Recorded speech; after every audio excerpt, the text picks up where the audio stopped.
Baik, kita mulai. Kita sekarang akan pelajari mengenai EMF dan GGL induksi. Ini kalau di buku di bab 5. Jadi intinya mengenai hukum Faraday. Jadi bagaimana memperoleh listrik itu dari medan magnet. Kalau di bab sebelumnya kita bisa memperoleh gaya magnet dari suatu sifat kelistrikan. Nah, ini kita bagaimana kita balik, kita akan memperoleh listrik dari suatu sifat kemagnetan. Jadi misalnya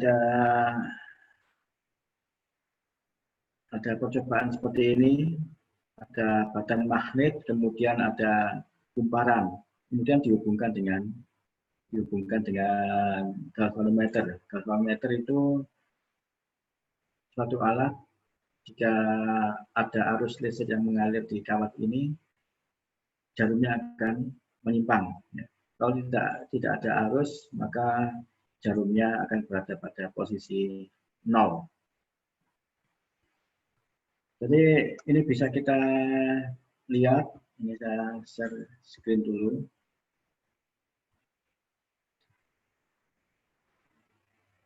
Jadi misalnya di sini ya,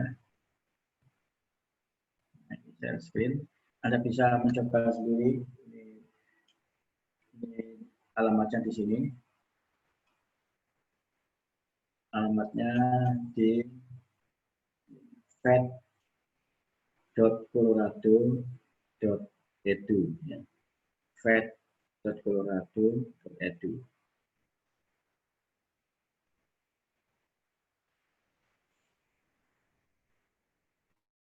Kita pilih simulasi yang fisika.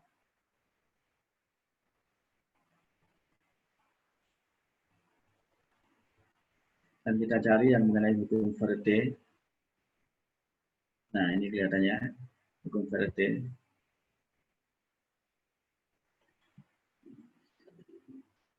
Jadi kita jalankan. Jadi ini sama seperti yang di teori tadi, ada magnet, ada kumparan, ada galvanometer. Dan di sini ada magnet, ada kumparan, ya, kumparan, kemudian ada galvanometer. Dalam hal ini adalah voltmeter. Dan juga kedua ujung dari kumparan dihubungkan dengan bola lampu. Dengan harapan kalau kita memperoleh listrik di sini, maka lampu akan menyala. Kemudian kalau pada bab sebelumnya, kalau kita belajar mengenai listrik kan ada garis gaya listrik. Nah, kalau kita mempelajari magnet ini juga ada garis gaya magnet. Arah dari garis gaya magnet itu dari utara menuju kemudian masuk ke selatan. Nah, seperti ini. Dari utara kemudian masuk ke selatan.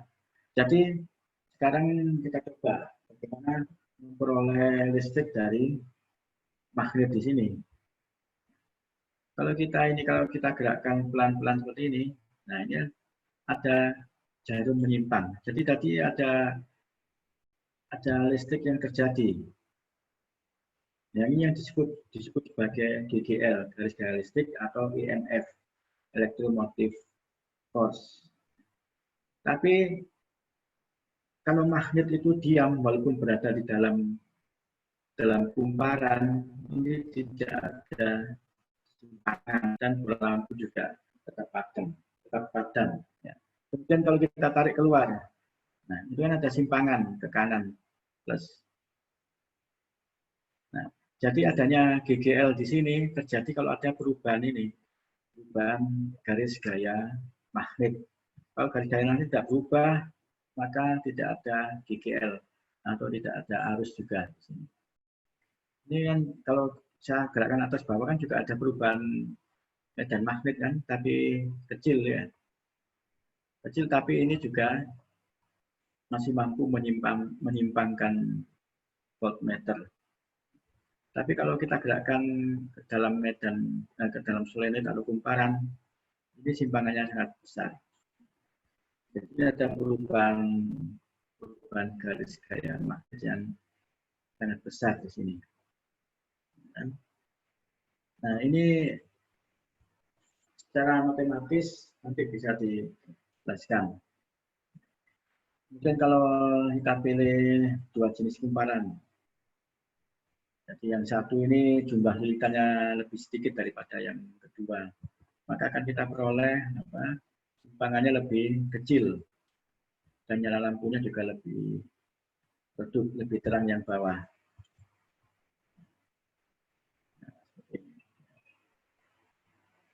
Jadi selain arusnya itu disebabkan oleh perubahan garis gaya magnet, nah besarnya itu tergantung pada ini. Besarnya juga tergantung pada jumlah lilitan. Jadi pada ini pembahasan yang ini, maka kita tahu bahwa arus listrik terjadi ketika ada gerakan magnet yang menyebabkan perubahan garis gaya magnet. Kemudian juga percobaan seperti ini, ada baterai, ada galvanometer, dihubungkan tidak langsung. Ini kedua ujung baterai dihubungkan dengan kawat, kemudian dihubungkan dengan saklar, dan galvanometer sebagai itu dihubungkan dengan kawat. Nah, listrik yang terjadi di sini terjadi ketika saklar itu dibuka tutup. Ketika saklar dibuka tutup itu ini menyimpang. Tapi kemudian misalnya kalau ditutup dan tidak dibuka, hanya ditutup saja, menyimpang sebentar, kemudian kembali ke tempat semula. Tidak ada simpangan lagi. Kemudian kalau dibuka, ada simpangan lagi. Jadi pada percobaan yang ini, GGL terjadi itu karena ada perubahan medan magnet di dalam kawat, di dalam toroid ini. Yang bentuk toroid dan kemudian ada lilitan. Karena kalau kita buka tutup berarti ada arus yang berubah, dan arus yang berubah itu menyebabkan ada perubahan medan magnet di dalam bentuk lingkaran ini. Karena ada perubahan medan magnet, maka GGL terjadi. Sehingga bisa disimpulkan kalau GGL itu dapat dihasilkan dengan mengubah medan magnet dan tidak dapat dihasilkan dari medan magnet yang tetap. Kemudian GGL dapat terjadi jika flux magnet yang melewati rangkaian berubah terhadap waktu. Dari unsur D bisa dinyatakan GGL itu adalah minus D flux dt. Di sini bisa dilihat tadi kalau ada arah yang masuk, garis gaya magnet yang arahnya masuk, itu simpangannya ke minus. Nah, dari definisi BA B dot A, maka B dot A sama dengan BA cos theta. Jadi kita bisa memperoleh GGL dengan cara mengubah B, mengubah A, atau mengubah theta, atau dengan kombinasi ketiganya. Nah, ini untuk percobaan lain, ini kita gunakan perubahan A atau luas penampang untuk menghasilkan GGL. Jadi kalau ini ada batang bergerak, ini yang statis, atas bawah statis, kemudian medan magnet arahnya masuk ke papan tulis, dan kalau ada batang digeser maka ada perubahan A. Ini kalau kita lihat A-nya normal bidang A itu kan searah dengan B, maka cos theta-nya adalah cos 0. Cos 0 kan ya. Jadi ini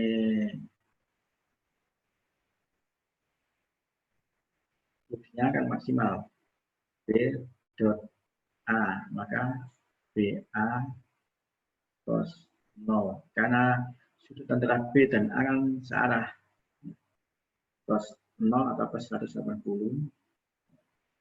Jadi ini menghasilkan B kali A. A. Dan A-nya ini yang berubah-ubah. A-nya bisa dinyatakan dalam L kali X. Nah, ini L, ini X. X-nya yang berubah-ubah. Sehingga dengan dimasukkan ke persamaan ini, BLX, L-nya konstan, sehingga tinggal dx dt, sehingga diperoleh BLV. Karena dx dt ini adalah laju atau V.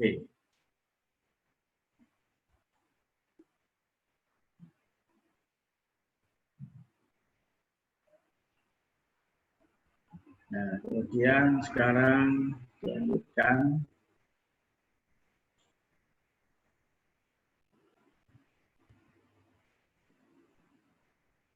ada kasus yang lain.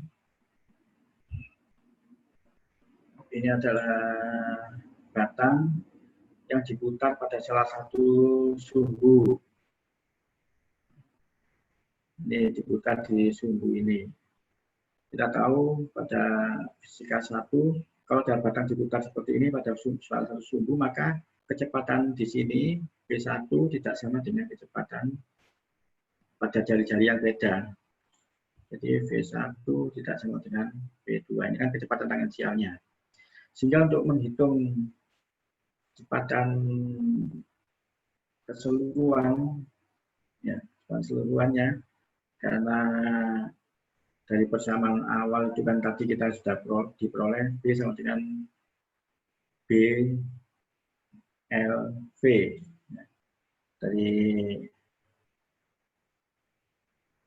Dari yang sebelumnya tadi.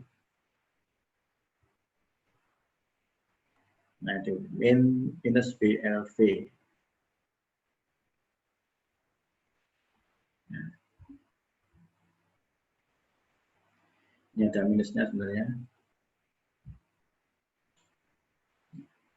Maka V-nya kan berubah-ubah. Nah, kita berubah-ubah, maka untuk mengevaluasi semua batang ini, kita gunakan integral. Nah, kita gunakan pengambilan elemen kecil. Kita ambil elemen di sini yang kecepatannya adalah V. Kecepatannya adalah V. Jadi kecepatannya V. Ya, di sini adalah selebar dr. Sehingga kita peroleh elemen kecil dari GGL sama dengan min B V, L-nya menjadi dr. Dan kita tahu kalau ada gak rotasi, V bisa dinyatakan dalam omega R, ini dr. Sehingga menjadi apa di sini? E sama dengan minus B omega integral R dr. Ini yang minus setengah B omega R kuadrat dari integralnya dari 0 sampai R. Yang dari dr, dari integralnya dari L sama dengan 0 sampai L. Minus setengah B omega L kuadrat.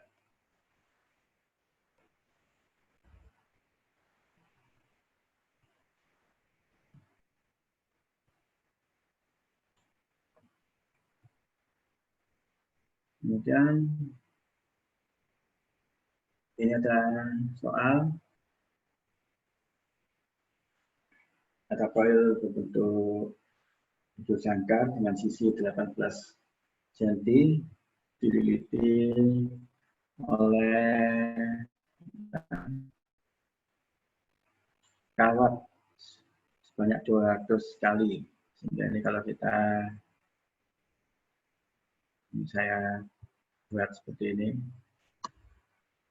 saya tutupi dulu.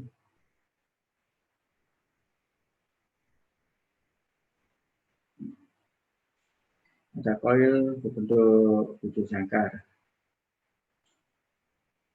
Nah, seperti ini. 18 cm, 18 cm. N-nya adalah 200 lilitan. Resistensinya adalah 2 ohm. Ini lilitan. Kemudian ada medan magnet digunakan secara tegak lurus dengan kumparan ini B, sehingga sudut antara B dan normal bidang A itu kan 0 derajat. Ini N-nya ke sana, B-nya sama, searah 0 derajat.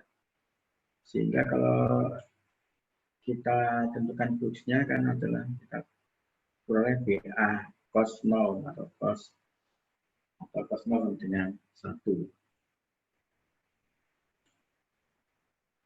Kemudian jika magnet berubah secara linear dari 0 sampai 0,5 Weber per meter persegi dalam waktu 0,8 detik, tentukan GGL. Jadi GGL bisa dicari dari ini. Dan min, kan ada N lilitan, maka ini dikalikan N. dt.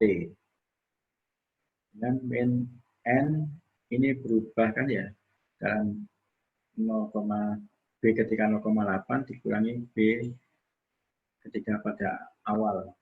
Nah ini ganti 0,8 min 0. Maka kita peroleh 200 dikali 0,5 min 0 dibagi 0,8 min 0. Ini bisa dihitung sendiri. Kemudian misalnya A, maka B-nya adalah arus listrik. Sama dengan GGL per R. Ini bisa dihitung dari E yang di atas dibagi R. Ini adalah 2.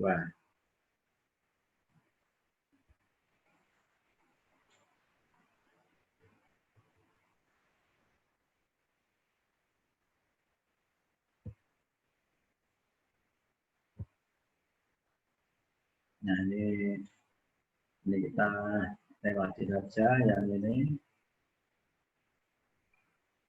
Kita intinya akan mencoba membuat generator arus bolak-balik. Nah seperti ini. Kita peroleh dari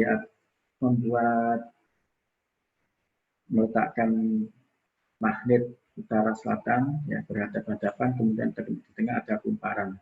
Ketika ini berputar, maka yang berubah dari fluxnya adalah theta. Ini thetanya yang berubah.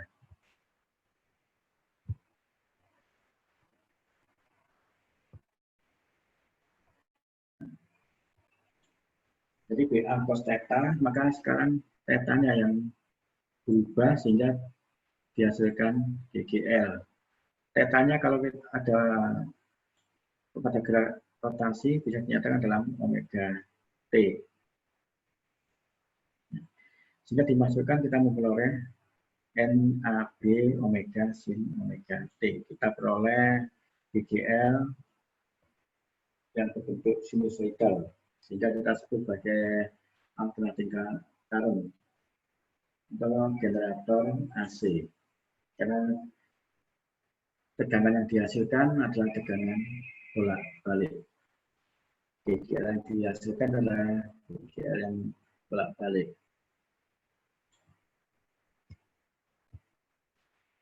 Untuk generator DC tinggal menambahkan komutator. Sehingga yang seharusnya ke bawah, ini seharusnya ini kan ke bawah. Seharusnya ini ke bawah, ini dibalik ke atas dengan menggunakan komutator.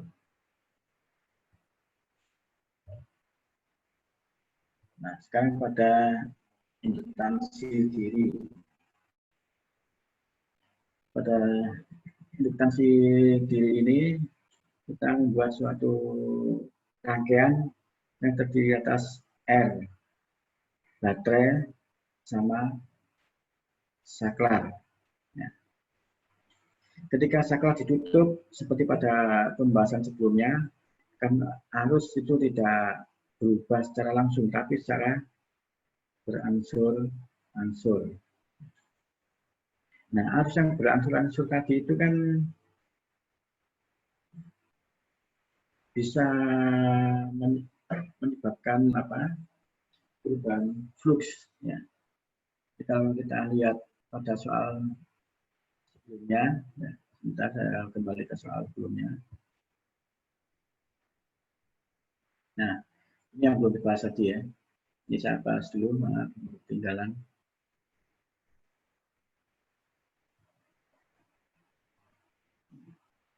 Ini pada soal kedua ini ada solenoida. Solenoida panjang mempunyai 200 litan. Jadi ada solenoida panjang.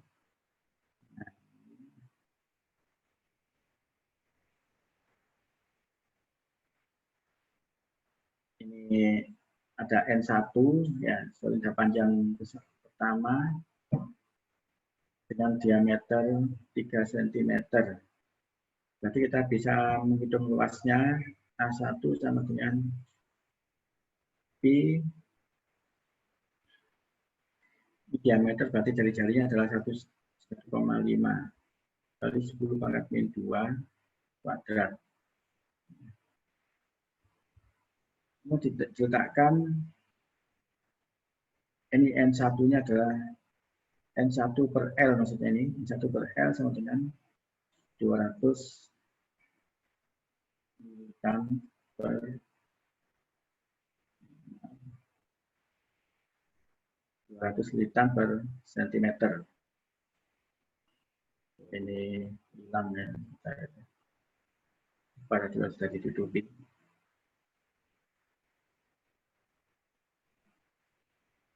Jadi ada solenoida panjang.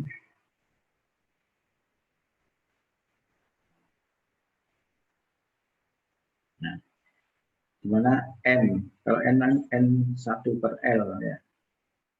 N adalah N besar bagi L, ini adalah 200 militan per sentimeter.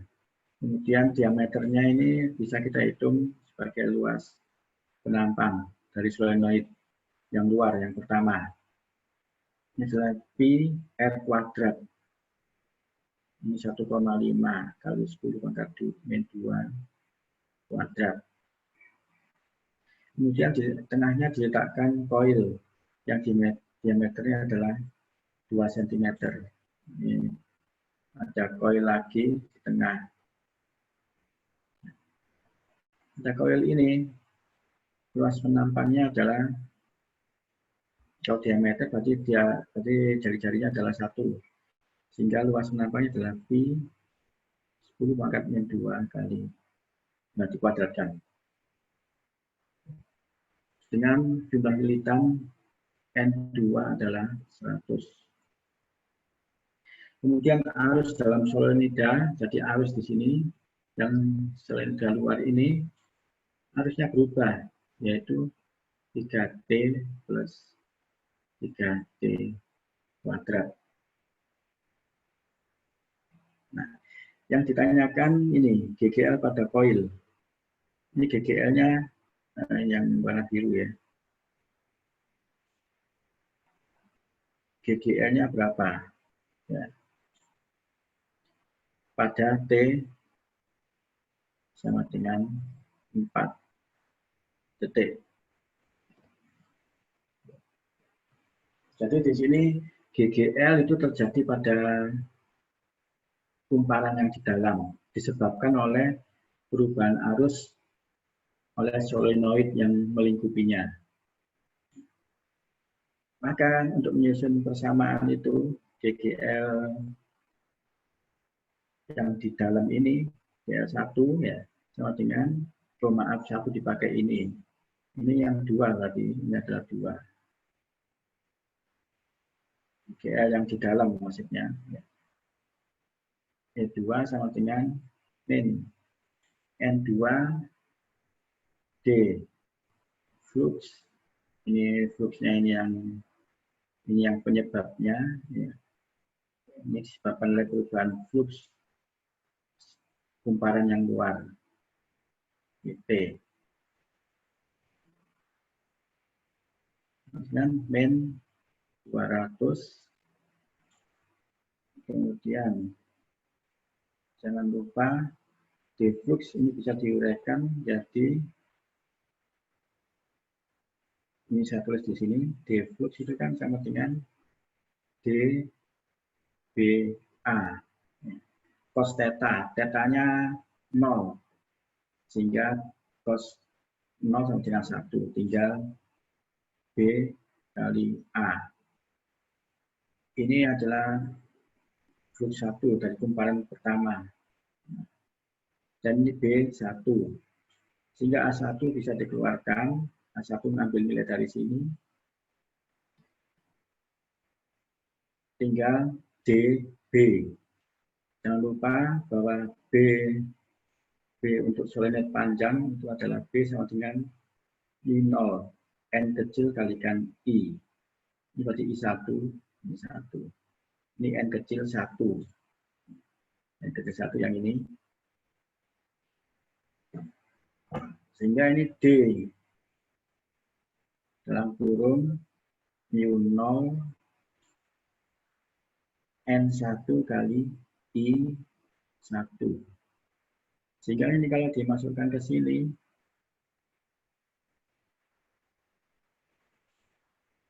ini menjadi apa? Menjadi D mu0 N1 I1 dibagi D mu0 N1 I1 dt. Yang konstan dikeluarkan min 200 mu0 N1 ini D, I1-nya diganti yang ini 1 kan ya. 3T plus 3T kuadrat dt. Maka kita peroleh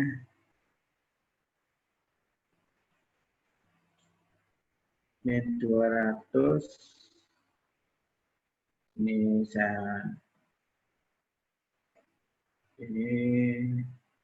min 200 kali 200 ini min satunya kan 200 ya. 1.200 ini 200 kali 200 menjadi 400 min 400 mu0, kemudian turunan ini adalah 3T. Turunan dari 3T plus 3T kuadrat adalah 3 plus 6T. Ini saya tutupi dulu. Saya enggak ganggu.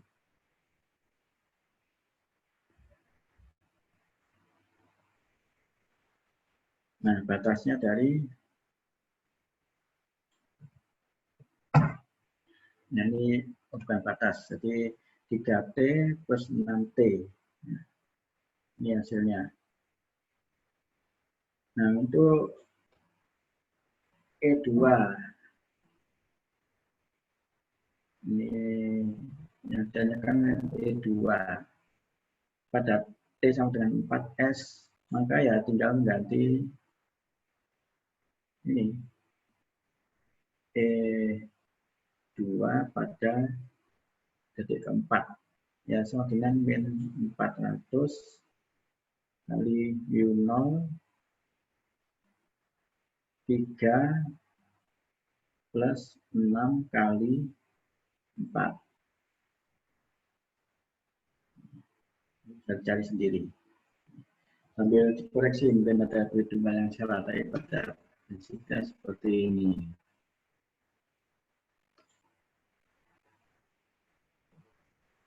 Oh, ada yang kurang mungkin. Ini kan ada A1. Nah, satunya masih di sini, belum dihitung tadi. Nah, satu. Jadi ada 200, fluxnya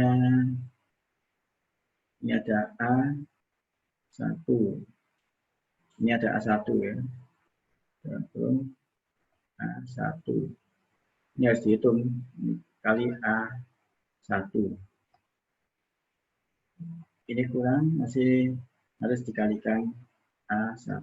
Nanti sama dengan sekian.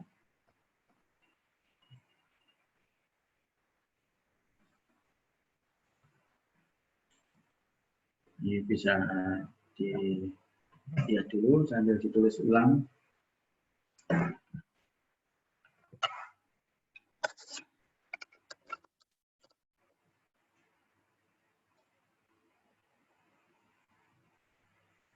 Jadi dari sini kita tahu bahwa GGL itu bisa sebanding dengan arus dengan DI DT. Ya. GGL yang dihasilkan ini misalnya GGL pada kumparan 2 disebabkan oleh perubahan arus pada kawat 1. Nah, ini. Jadi E2 sebanding dengan DI1 DT. DT kecil. Sehingga ini yang merupakan konsep dari indukansi diri juga.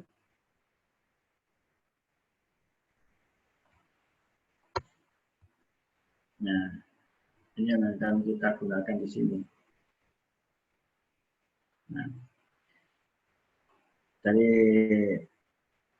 konsep pada pertanyaan tadi yang kedua, kita tahu bahwa ini GGL itu sebanding dengan DI DT.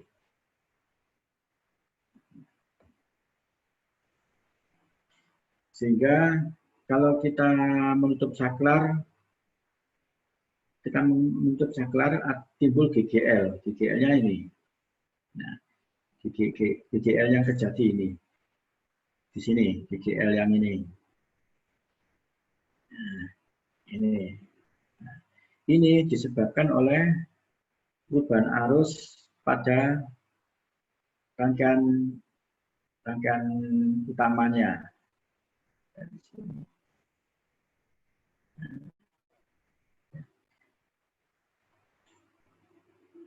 Dan perubahan ini, jadi kita tahu bahwa GGL yang terjadi di ini misalnya poin 2, kemudian yang utama ini adalah poin 1, maka ini adalah 2, ya. Dan ini GGL-nya adalah yang di sini, ini berarti E2, dan ini adalah penyebabnya E1. Atau secara umum kalau kita menghilangkan simbol-simbolnya, ya bisa saja.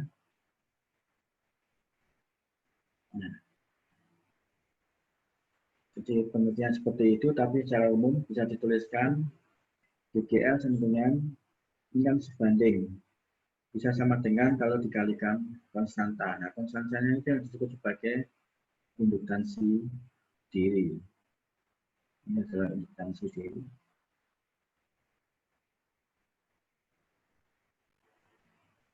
Kita tidak perlu menuliskan indeks 1, 2 ini, karena itu memang terjadi pada rangkaian ini sendiri.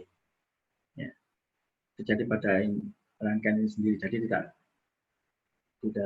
boleh menulis dalam indeks 1, 2, karena terjadi pada rangkaian ini sendiri. Sehingga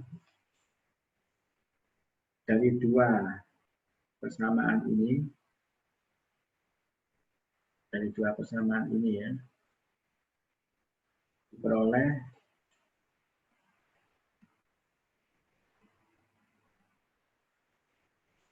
ini misalnya itu diperoleh ini dari dua persamaan 1, 2 diperoleh ini. L sama dengan N flux dibagi I.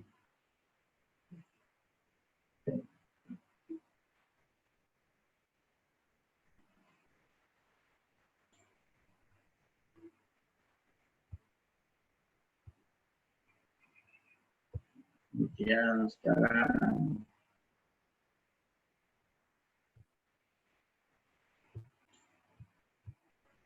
dan kita juga memperoleh ini GDL dengan L DIDT dan juga L dengan N flux dibagi I. Satuan dari L adalah Henry. Jadi peristiwa induksi diri itu peristiwa terjadinya GGL, peristiwa terjadinya GGL pada suatu rangkaian yang disebabkan oleh perubahan arus atau flux pada rangkaian itu sendiri. Kemudian kalau kita lihat energi dari induktor, energi yang tersimpan dalam induktor, jadi dari ini nanti bisa dibaca sendiri, ya. Maka energi yang disimpan pada induktor itu adalah setengah LI kuadrat. Kalau kemarin pada kapasitor, energi yang tersimpan pada kapasitor adalah setengah CV kuadrat. Tapi pada induktor adalah setengah LI kuadrat. Nah, sekarang kita sampai pada induksi timbal balik. Induksi timbal balik ini disebabkan atau terjadi pada ketika ada dua kawat berdekatan dan antara kawat itu saling mempengaruhi. Kawat satu mengalir I1, kawat dua mengalir I2. Nah, kalau kita tinjau yang menyebabkan induksi adalah kawat satu, maka ini pada kawat satu akan mengalir I1. Dan di sekitar I1 ini ada medan magnet yang dihasilkan. Ini mengalir I1, kemudian ada medan magnet di sekitarnya yang sebagian itu menembus kawat 2. Karena ada medan magnet yang menembus kawat 2, dan kalau ini I-nya itu bergantung waktu, maka di sini kan timbul GGL.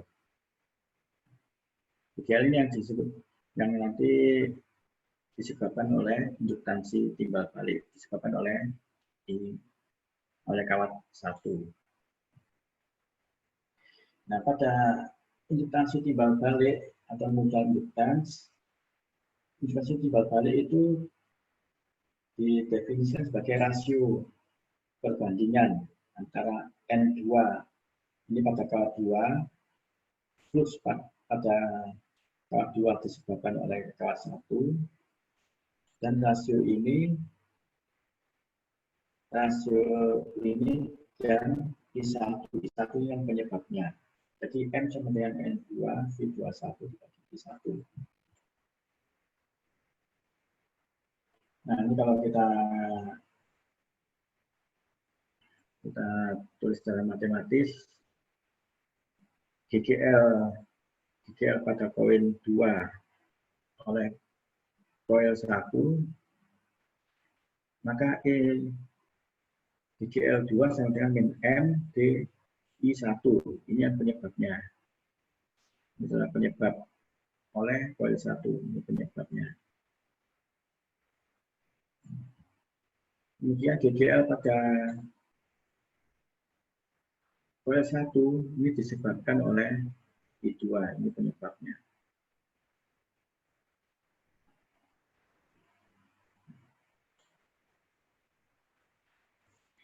Ini kita teruskan ke penyelesaian soal.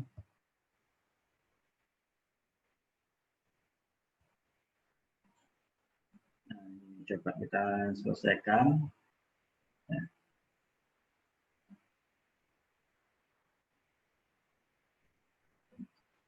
Kalau ini soal 1, ini saya ya sama dengan soal sebelumnya, ya. Kita akan menyelesaikan, ini bisa dicoba dihitung sendiri. yang nomor 1.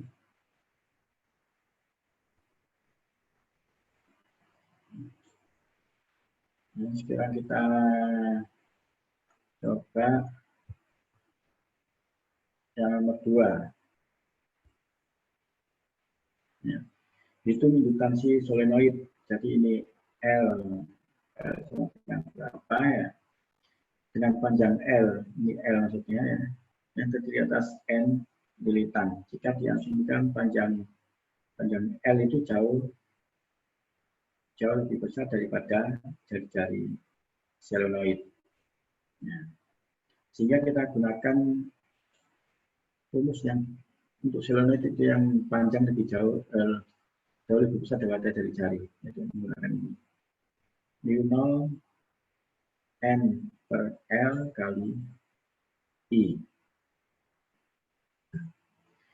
Dan rumus dari induktansi itu kan N sama dengan N B, bukan B,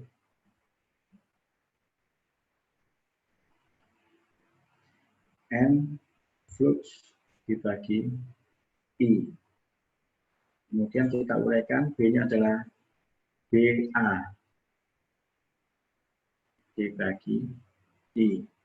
B-nya diganti dengan yang di atas.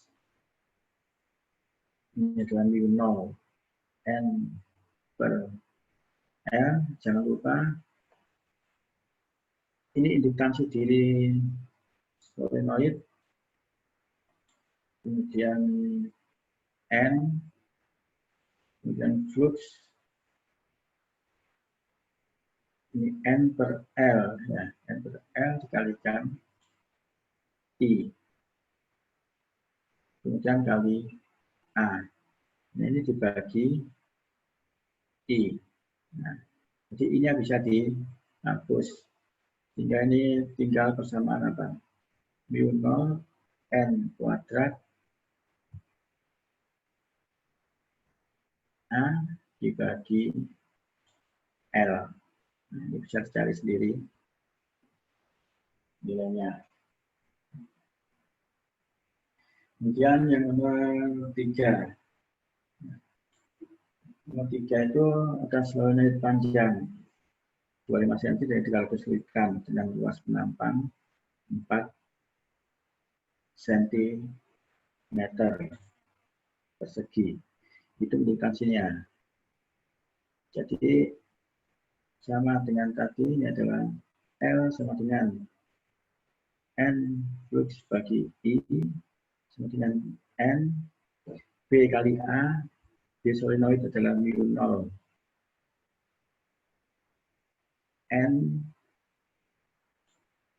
N per L kali I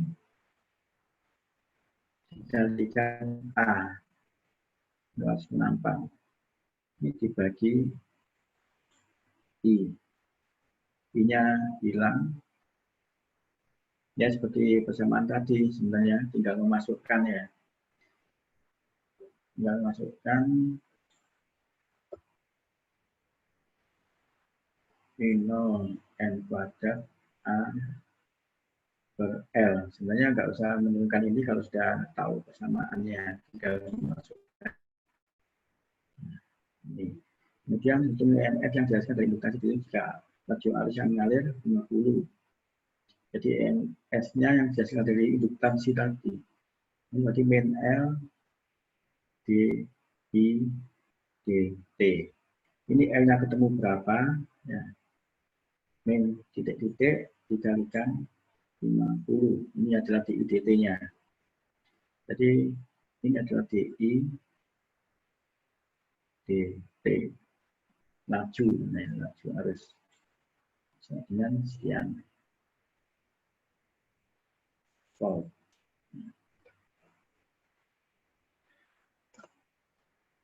Itu jadi ini kita tahu persamaan L pada solenoid itu bisa dikurangi ini ya. 0 kuadrat A dibagi L. Ini bisa diterapkan di soal ini juga. Nah, langsung pakai ini juga bisa. Dan yang B itu mencari GGL. dari induktansi diri. Berarti pakainya yang min L DIDT.